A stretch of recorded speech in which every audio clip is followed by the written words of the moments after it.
Bom, vamos continuar o assunto de trigonometria e para isso a gente tem que rever alguns pontos que a gente já estudou. Primeiro, o que é trigonometria? Da etimologia da palavra, trigonometria vem do grego trígono, que significa triângulo, e metron, que é medida. No triângulo, a gente tem elementos importantes. A gente tem o vértice, que é um dos pontos que determina o triângulo. A gente tem um lado, que é um dos segmentos que determina o triângulo. E a gente tem ângulos internos, que estão dentro do triângulo, e ângulos externos, que são a continuação de um dos lados e o ângulo que faz dessa continuação até chegar ao outro lado. Portanto, um triângulo fica bem determinado quando nós sabemos seus três lados e seus três ângulos. Trigonometria é a parte da matemática que estuda as relações existentes entre os lados e os ângulos do triângulo. Mas para que serve? O principal objetivo da trigonometria é determinar medidas e ângulos inacessíveis de um triângulo. Por exemplo, temos dois lados do triângulo e queremos determinar o terceiro, ou temos dois ângulos internos do triângulo e queremos determinar o outro. Isso permite diversas aplicações nas várias ciências. Uma delas, por exemplo, dessas aplicações é medir o raio da Terra. Evidentemente, a gente não consegue com a fita métrica medir diretamente o raio da Terra. Então, a gente tem que fazer medições indiretas. Para isso, a gente faz um processo que é bem simples. Subir numa torre com altura conhecida, H, e medir o ângulo da torre até a reta que vai da sua posição a esse ponto. Conhecendo esse ângulo, você consegue determinar o raio da Terra. Outra aplicação é determinar distâncias astronômicas. Por exemplo, quando queremos determinar a distância da Terra ao Sol, com auxílio da Lua, a gente consegue determinar uma boa aproximação da distância da Terra ao Sol. Aristóteles, por exemplo, há mais de 2000 anos atrás, conseguiu calcular com relativa precisão a circunferência da Terra. Mas para fazer um estudo mais aprofundado de ângulo, a gente tem que saber uma maneira de como medir ângulo. E para medir qualquer coisa, a gente precisa de uma unidade. O grau é uma das unidades do ângulo. O grau é uma unidade bastante antiga, originária do povo babilônico. Para estabelecer o grau, os babilônios dividiram o círculo em 360 partes iguais. Então eles pegaram o círculo e dividiram ele em 360 partes. Isso é uma maneira muito conveniente, pois eles acreditavam, por exemplo, que esse 1 grau representaria um dia, pois para eles o ano tinha 360 dias. E também porque o sistema de numeração deles utilizava 60 dígitos. Assim, o número 360 é tão conveniente porque o 360 é divisível por 60, certo? Uma outra herança dos babilônicos é a divisão das horas em minutos e segundos. A gente sabe que 1 minuto é 60 segundos e 1 hora é 60 minutos. Assim, da mesma forma, o grau é dividido dessa maneira. 1 grau é igual a 60 minutos e 1 minuto é igual a 60 segundos. Uma maneira mais recente de medir um ângulo é utilizando o radiano. O radiano é definido da seguinte forma: é o arco da circunferência com o mesmo comprimento que o raio dessa circunferência. Então, se pegarmos, por exemplo, um raio, e com esse raio construímos uma circunferência, o radiano vai ser definido como o comprimento desse raio. E esse raio vai estar contido no arco da circunferência. A gente vai encostar esse raio no arco. E esse ângulo vai determinar um radiano. Então, o ângulo, a medida de ângulo radiano é isso. E aí a gente começa a medir 1 ângulo, 2 ângulos, 3 radianos. E para chegar à metade, a gente tem que andar exatamente π radianos. O π é o número 3,14 em racional. Então tem que ser 3,14 em racional vezes o radiano para dar meia volta. E uma volta inteira é 2 vezes meia volta. Então uma volta inteira vai ser 2π radiano. Aqui a gente pode ver, por exemplo, a circunferência de raio 1 andando. Esse andado dela faz percorrer o comprimento do arco. E a gente percebe que chega em 2π. Que é aproximadamente 2,26. Então é interessante a gente saber a conversão de radianos para graus. Para isso a gente pode utilizar a relação π radianos igual a 180. Assim, por uma regra de 3, a gente consegue determinar. Por exemplo, se a gente quiser transformar π sobre 2 radianos em graus, se a gente não tivesse esse 90, a gente faz a regra de 3. π radianos igual a 180, π sobre 2 radianos igual a x. E multiplicar em cruz e chegaria no resultado de 90. Assim é interessante porque no triângulo, por exemplo, equilátero, a gente consegue determinar os ângulos dele. Note que, como ele é equilátero, e se a gente traçar a altura é determinada como o segmento que vai de um vértice ao outro lado, que faz um ângulo de 90 graus. Se a gente tem esse ângulo de 90 graus aqui, é uma altura, perceba aqui os ângulos do triângulo equilátero. Como o triângulo é equilátero, os três lados e os três ângulos são iguais. Se esses três ângulos são iguais, eles têm que ser necessariamente 60 graus, para que a soma deles dê 180. Então, esse ângulo aqui é 60 graus, que equivale a π sobre 3. O ângulo dessa altura, por ser uma altura, é de 90 graus, então é π sobre 2.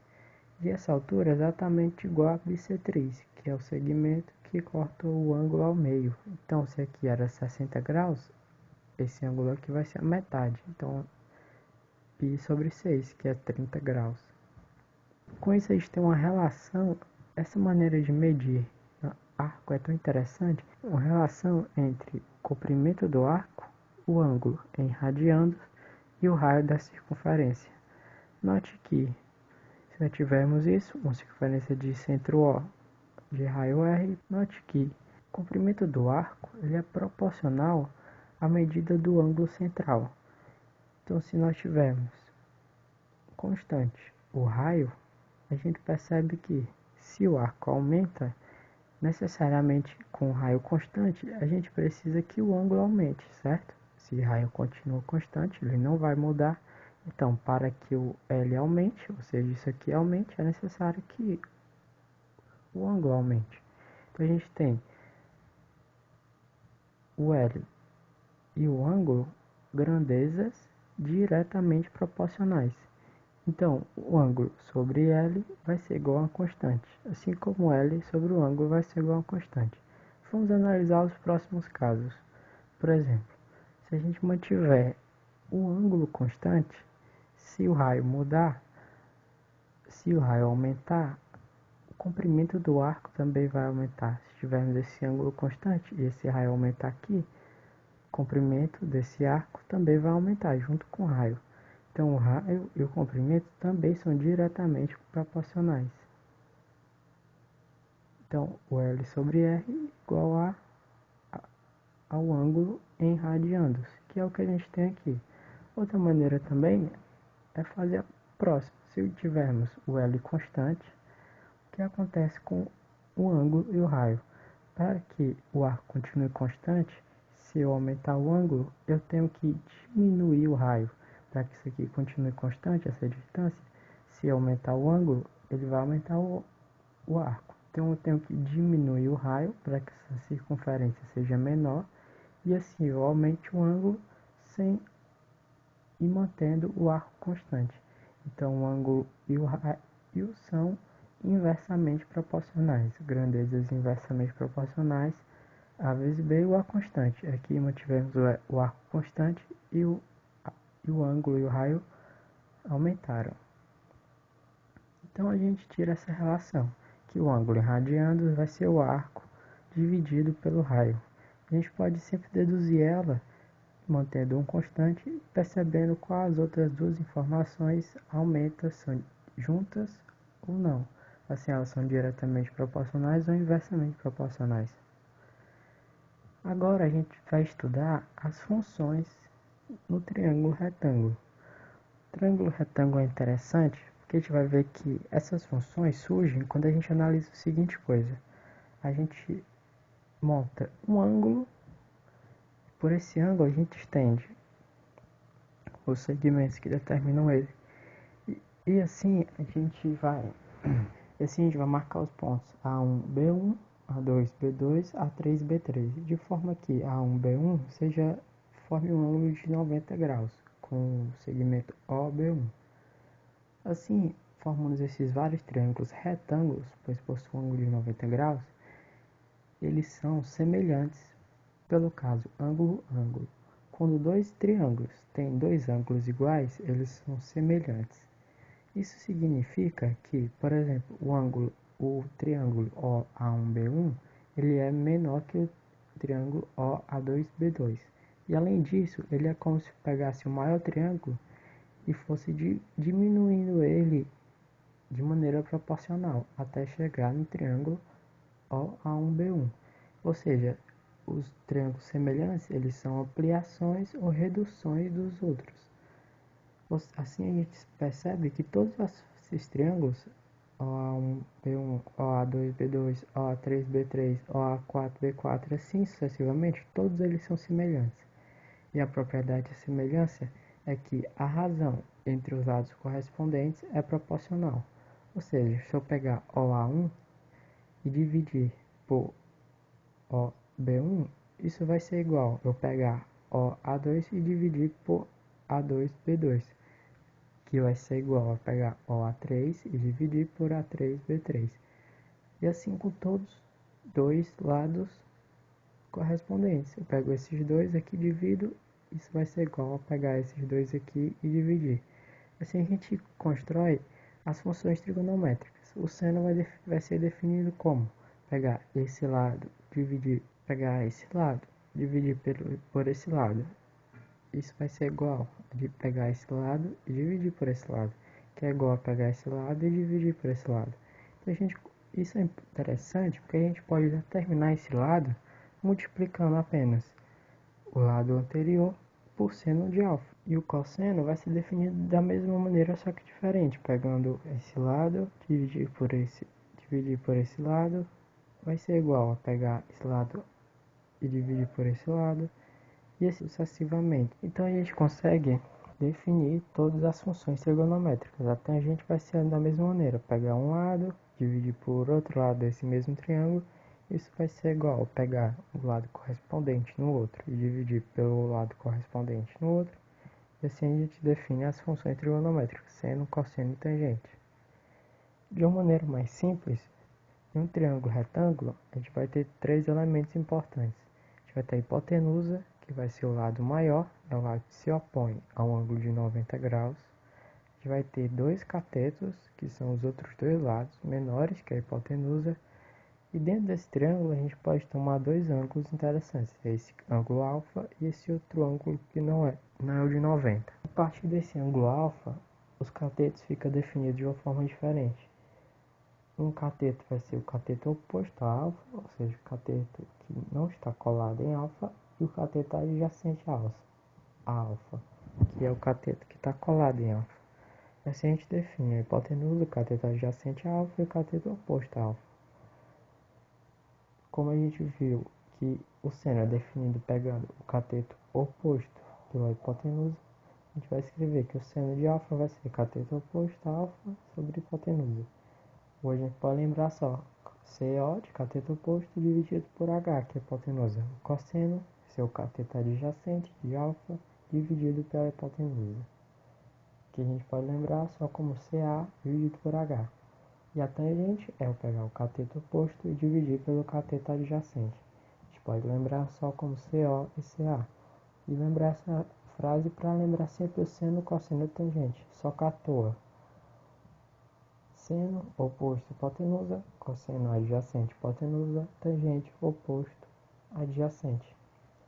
No estudo de triângulos, é muito comum a gente encontrar três ângulos, são muito frequentes, muito interessantes para a gente estudar, porque são ângulos notáveis, ângulos que sempre aparecem.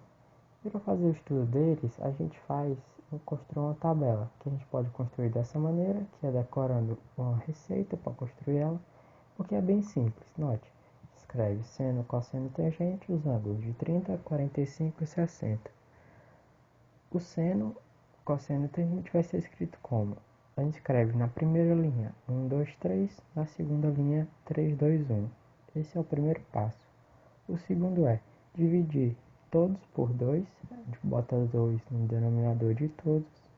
E por último, passar a raiz no 2 e no 3. A gente pode pensar que é em todos, porque que raiz de 1 é 1, mas pode ser assim também, raiz só no 2 e no 3.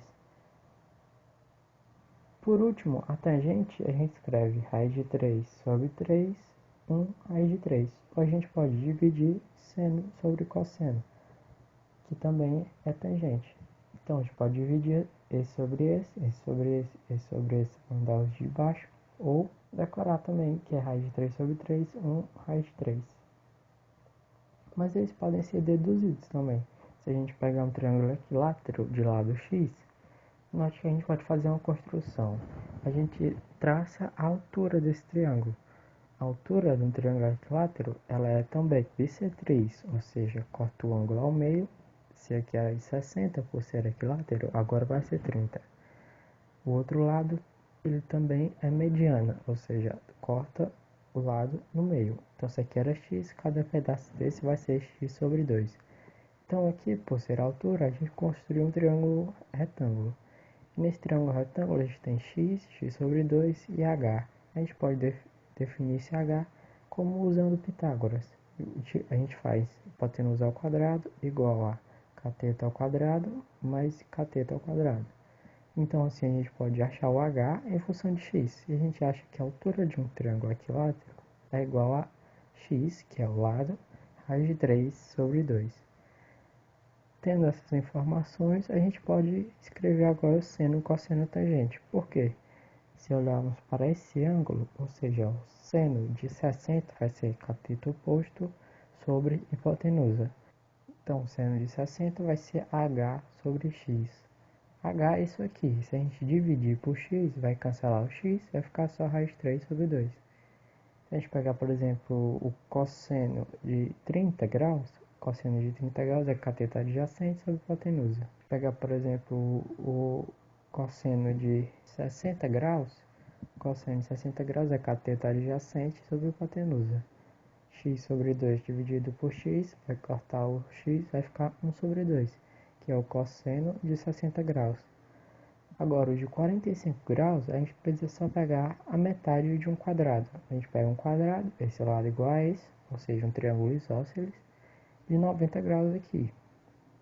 Por Pitágoras, a gente pode achar que esse lado ao quadrado mais esse lado ao quadrado é igual a esse ao quadrado. X ao quadrado mais x ao quadrado é igual a 2x ao quadrado. Então, D vai ser a raiz. Raiz de 2x. Então, D é igual a x raiz de 2. E aqui a gente faz seno e cosseno de 45. Seno de 45 é cateto oposto sobre hipotenusa. X sobre D, só que D é x raiz de 2. X dividido por x raiz de 2 vai dar, cancela o x, vai ficar 1 sobre raiz de 2. E se a gente racionalizar multiplicando por raiz de 2 de cima e embaixo, encontra raiz de 2 sobre 2. Por último, nesse aspecto, a gente vai estudar o círculo trigonométrico. O círculo trigonométrico é o seguinte: a gente pega uma circunferência de raio 1 e centra ela na origem do plano cartesiano. Então a gente vai ter esses pontos: 1, 0, que é no ponto x, ponto menos 1, 0, que é no ponto x também, ponto 0, 1, que é no eixo y, e ponto 0, menos 1, porque é uma circunferência de raio 1. A gente nota que os pontos nessa circunferência vão ser exatamente o x vai ser o cosseno do ângulo 30 graus, esse ponto, e o y vai ser o seno do ângulo de 30 graus. Então, os pontos dessa circunferência vão ser o cosseno e o seno do ângulo que faz na circunferência. Note que nesse ponto, a coordenada x é o cosseno de 30 graus. O ponto y, a segunda coordenada, o y, é o seno de 30 graus. Então, assim, a gente acabou de estudar esses ângulos porque é interessante, porque a gente consegue com eles saber outros ângulos também, que a gente vai chamar de ângulos simétricos. Por exemplo, o ângulo de 20 graus, qual é o seno e o cosseno desse ângulo? A gente nota que ele é simétrico ao ângulo de 60 graus. É como se a gente pegasse o 180, tirasse 60 graus, e a gente chega no 120. Então a gente nota que eles têm, no eixo y, eles têm a mesma coordenada. E no eixo x, eles têm a mesma coordenada, só que com o sinal trocado. Porque um está à esquerda da origem e outro está à direita da origem. A origem é aqui no meio. E assim, então a gente pode notar que o seno de 120 é igual ao seno de 60 e o cosseno de 120 é igual a menos o cosseno de 60.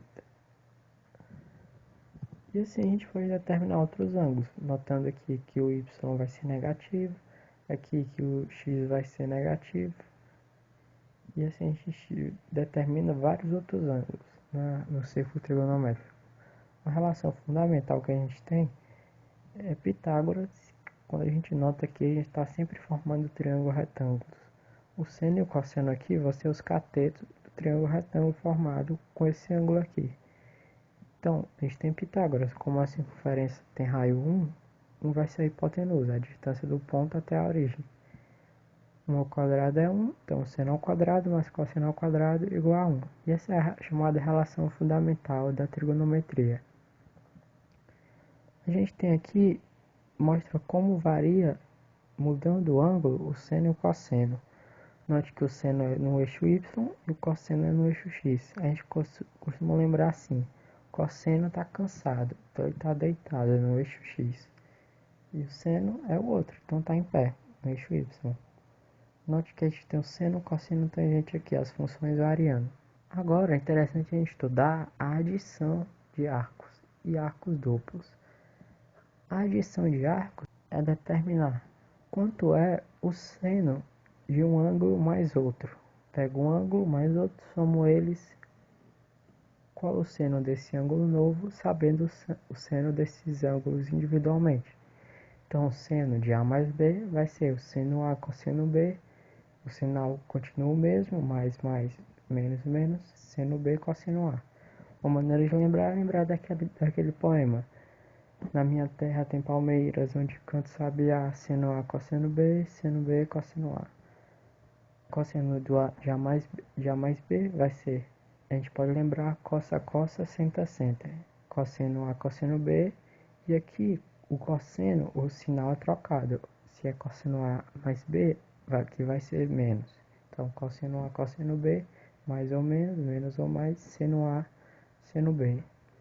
E a tangente, ela é diferente, ela é assim, tangente de A mais B vai ser tangente de A mais ou menos, aqui o sinal é igual, tangente de A mais ou menos B, 1 a unidade, e aqui a gente troca o sinal, se era positivo fica negativo, se era negativo fica positivo aqui. 1 menos mais, tangente A, tangente B, multiplicando.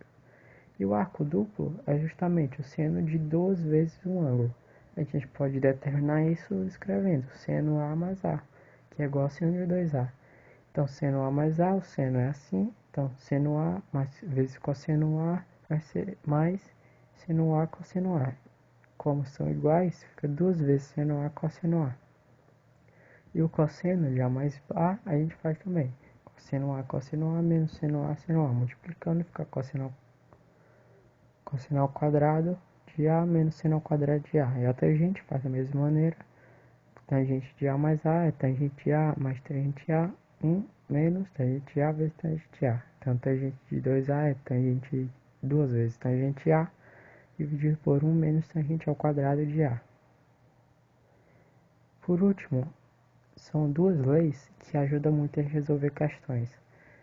Se a gente tem um ângulo e dois lados de um triângulo, a gente pode determinar o terceiro utilizando a lei dos cossenos. A lei dos cossenos é bem parecido com Pitágoras. Note, a gente tem um lado maior, isso é igual os outros dois lados ao quadrado, só que a diferença é que a gente vai ter isso aqui, menos 2 vezes b vezes c cosseno alfa. Note que a gente pegou o lado A e elevou ao quadrado. Esse vai ser o A igual. A gente vai pegar os outros dois lados, elevar ao quadrado e somar c ao quadrado mais b ao quadrado. Aí vai subtrair menos 2 vezes esses outros dois lados vezes cosseno do ângulo entre eles. Assim vai ser a lei dos cossenos. Quando a gente tem dois lados em um ângulo, a gente encontra o outro lado. A lei dos senos vai relacionar o lado com o seno do ângulo que esse lado está oposto. Então a gente tem um ângulo que está olhando para um lado. Esse lado dividido por seno desse ângulo vai ser igual a 2 vezes o raio da circunferência que esse triângulo está inscrito. Ou seja, o triângulo está dentro de uma circunferência e a lei dos senos vai dizer que 2 vezes o raio vai ser igual a pegar um lado e dividir pelo seno do ângulo oposto.